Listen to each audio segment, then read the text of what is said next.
Hi everyone, for today's featured ship we're going to change it up a little and we're going to look at a sailing vessel.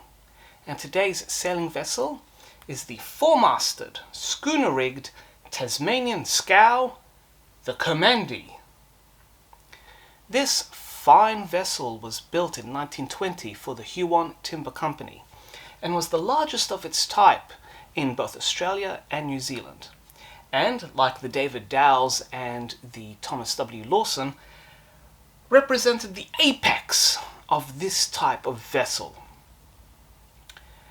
It was large, but it was also very difficult to maneuver, operate, and wasn't quite the fastest.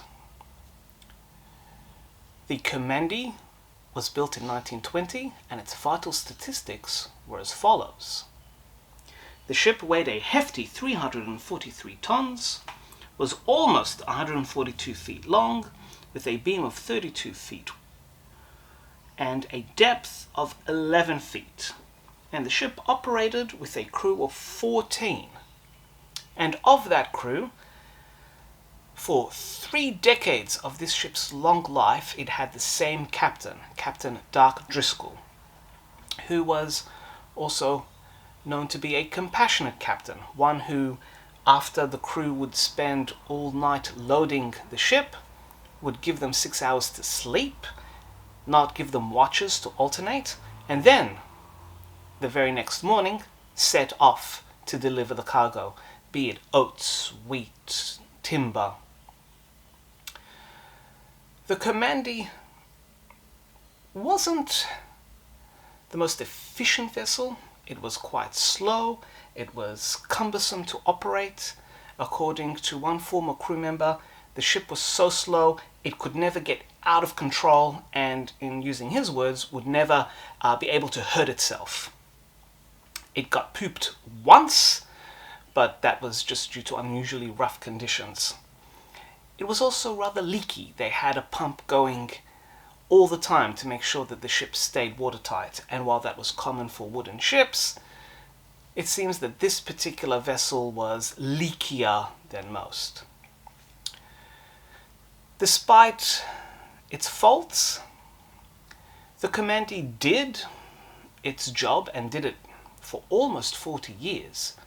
Its end came on the 6th of September 1957 when it ran aground in Stanley, which is a beautiful town on the northwest corner of Tasmania.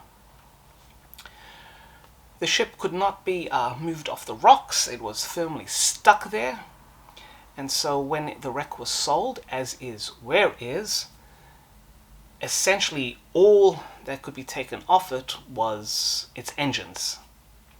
Once the engines were taken off, the ship was essentially burnt, and nowadays, if you go looking at low tide around the same area, the wreck has essentially disappeared. The wood is completely gone.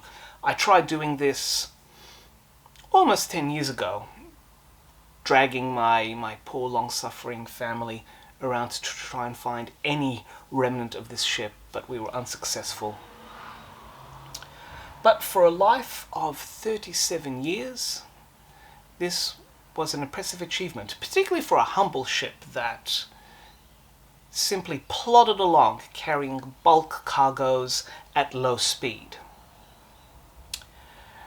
If you are interested in learning more about what life was like on board these specific sailing vessels, there is one fantastic book, which is the Tasmanian Trading Catch, written by Gary Kerr, and the subtitle indicates exactly how this book was written. It is an illustrated oral history.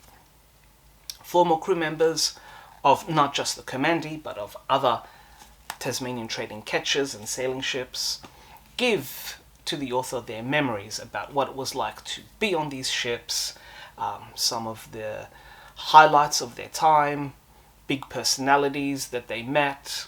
And it's from this book that I learned about Captain Dark Driscoll and about the ship's less than optimal operating abilities.